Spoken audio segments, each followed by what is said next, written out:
उस तरीके से लिखोगे तो ही नंबर मिलेंगे, वरना नहीं मिलते। तो पहले तो रीड कंप्लीट क्वेश्चन, है ना, जो भी डेटा तुमको उस क्वेश्चन के अंदर दे रखा है उसको अंडरलाइन करो, फिर क्वेश्चन को सॉल्व करना शुरू करते हैं। सर न्यूमेरिकल इतने करने हैं, जरा ध्यान से सुनना है ना, तरीका होता है, उस तरीके से लिखोगे तो ही नंबर मिलेंगे, वरना नहीं मिलते। तो मैं पूरे का पूरे उस तरीके से तुमको एक क्वेश्चन एक्सप्लेन करके दिखा रहा हूं ताकि तुमको कुछ आइडिया मिल जाए ना। तो सबसे पहला मैं कुछ स्टेप भी बता देता हूं, चलो तुम्हारा फायदा हो जाएगा।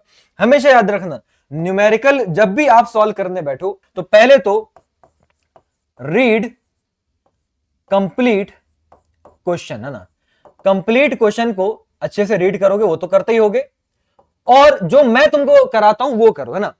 साथ में अंडरलाइन द डेटा, जो भी डेटा तुमको इस क्वेश्चन के अंदर दे रखा है उसको अंडरलाइन करो। तुमने देखा होगा मैं हमेशा जो भी डेटा दे रखा होता है उसको अंडरलाइन करता हूं, फिर क्वेश्चन को सॉल्व करना शुरू करते हैं। तो जैसे कि यहां पर आप देखो, इस क्वेश्चन में क्या बोला गया, इस क्वेश्चन में ये बोला गया कि एन, देखो सबसे पहले ही वर्ड एन को मैंने सर्कल कर दिया, तो n small conducting liquid drops जिनकी सबकी रेडियस क्या है, स्मॉल आर है, देखो करा मैंने highlight, are charged to a potential V each, हर एक ड्रॉप का पोटेंशियल वी है।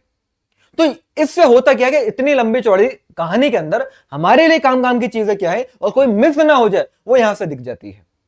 ठीक है, अब आगे देखो, तो अब ये पहला पॉइंट हो गया। दूसरा पॉइंट क्या होना चाहिए, उस क्वेश्चन को विजुलाइज करने की कोशिश करो। कैसे भाई, विजुलाइज का मतलब तुम्हारे दिमाग में इमेज क्रिएट होनी चाहिए कि उस क्वेश्चन में हो क्या रहा है। तो जैसे कि मैं इमेज क्रिएट कराता हूं डायग्राम बना बना के कि भैया बहुत सारी क्या है, बहुत सारी छोटी छोटी ड्रॉप्स हैं, small r small r small r small r radius की, और सबका पोटेंशियल वी वी वी है, और ऐसी कितनी है, टोटल एन है। ये मैंने विजुलाइज कराया।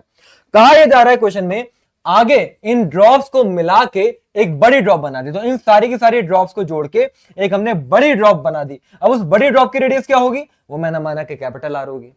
इतना क्लियर है? तो ये मुझे समझ में आ गया कि क्वेश्चन में चल क्या रहा है। अब देखो पूछने क्या चाह रहे हैं, वो आपसे बड़ी वाली ड्रॉप का पोटेंशियल पूछ रहे हैं, निकाल लेंगे। तो पहले हमने क्या करा, पूरे क्वेश्चन को पढ़ा, इंपॉर्टेंट डेटा को अंडरलाइन करा, हाईलाइट करा, फिर विजुलाइज करा। अब विजुलाइज करने के बाद कॉन्सेप्ट पता चल गया कि पोटेंशियल के ऊपर क्वेश्चन है, तो फॉर्मूला लिख लो। फॉर्मूला भी पोटेंशियल का है ना, मतलब तीसरा स्टेप क्या होना चाहिए, वो कौन सा फॉर्मूला है जिस फॉर्मूले से वो न्यूमेरिकल सॉल्व होगा। तो मैंने अब क्या करा, मैंने फॉर्मूला लिखा। वी का फॉर्मूला क्या होता है भाई, के क्यू बाय आर होता है। अब ये हो गया, अब इसके बाद तो आंसर आ ही जाएगा। तो अगर कोई भी बच्चा न्यूमेरिकल में 3 स्टेप लगाएगा, मैं बता रहा हूं तुम्हारे न्यूमेरिकल सॉल्व करने की कैपेसिटी, उसके अंदर जो इंप्रूवमेंट है ना, बहुत तेजी से आएगा। 2x 3x ज्यादा न्यूमेरिकल पहले से सॉल्व होने लगेंगे अब तुम्हारे। ठीक है, अब इसको सॉल्व करते हैं। तो सबसे पहला भाई स्मॉल ड्रॉप का पोटेंशियल क्या था, k q by r. Small drop के ऊपर चार्ज मैंने मान लिया भाई small q small q small q small q, है ना। अब बड़ी वाली ड्रॉप का पोटेंशियल निकालना है, तो बड़ी वाली ड्रॉप का पोटेंशियल क्या होगा, के। अब बड़ी वाली ड्रॉप का चार्ज, अरे ऐसे ऐसे कितने चार्ज थे, एन चार्जेस थे, मतलब क्यू चार्ज थे, लेकिन ऐसे ऐसे कितनी ड्रॉप्स थी, एन थी, तो टोटल चार्ज हो जाएगा एन क्यू। तो मेरी बड़ी वाली ड्रॉप का चार्ज एन क्यू है, तो के इंटू इसके चार्ज की जगह पर एन क्यू रखूंगा, डिवाइडेड बाय बड़ी वाली ड्रॉप की रेडियस। अब बड़ी वाली ड्रॉप की रेडियस को स्मॉलर ड्रॉप की रेडियस में लिख सकते हैं, बिल्कुल।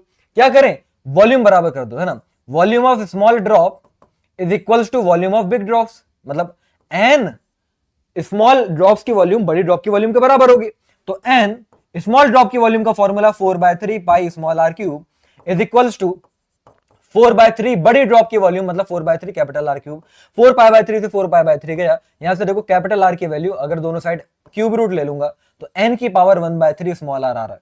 तो यहां से अब आप देखिए, तो बिग ड्रॉप का हमारा पोटेंशियल, अब ये वॉल्यूम नहीं है पोटेंशियल है, के एन क्यू अपॉन एन की पावर 1/3 स्मॉल आर। ऊपर 1 है, नीचे 1/3 है, तो ये क्या हो जाएगा, के क्यू बाय आर और एन की पावर 1 - 1/3, डेट इज के क्यू बाय आर एन की पावर 2/3। या फिर मैं बोलूंगा कि बड़ी वाली ड्रॉप की जो वॉल्यूम आ रही है, ये छोटी वाली ड्रॉप की वॉल्यूम थी, तो छोटी वाली ड्रॉप का वॉल्यूम का कितना टाइम्स आ रही है, एन की पावर 2/3 टाइम्स आ रही है। पोटेंशियल ऑफ लार्ज ड्रॉप जो आ रही है, एन की पावर 2/3 टाइम्स आ रही है स्मॉल ड्रॉप के। देख लीजिए तरीके से, इसका आंसर चेक कर लेते हैं। बिल्कुल सही, देखो एन की power 2/3 times of small drop आ रही है।